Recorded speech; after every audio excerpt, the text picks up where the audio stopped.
Ashrafuzzaman Italy প্রবাসী, আমাদের union cricket league তিনি একবার খেলেছেন, বর্তমানে ইতালি প্রবাসী আছেন। 50 রানের জন্য 500 টাকা আর সেঞ্চুরি করলে 1000 টাকা। তো 50 রান পূর্ণ করেছেন আজকে 3 জন। প্রথম জন হচ্ছেন 5 নং ওয়ার্ডের হাবিব, তিনি করেছেন 16 বলে 58, অভিনন্দন। মাজেদ করেছেন 28 বলে 76, মাসুক করেছেন 20 বলে 50। আরেকটা ঘোষণা দিচ্ছি আপনাদেরকে, গতকালকে আশরাফুজ্জামান ভাই বলছেন কোনো কারণে যদি 49 এবং 99 হয় তবুও যেন টাকাটা তুলে দেই। ধন্যবাদ, উনি আসলে দেওয়ার জন্য এসেছেন, ওনার জন্য একটা জোরে হাততালি চাই।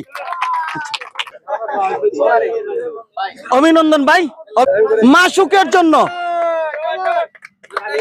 জামান ভাই সৌজন্য 500 টাকা,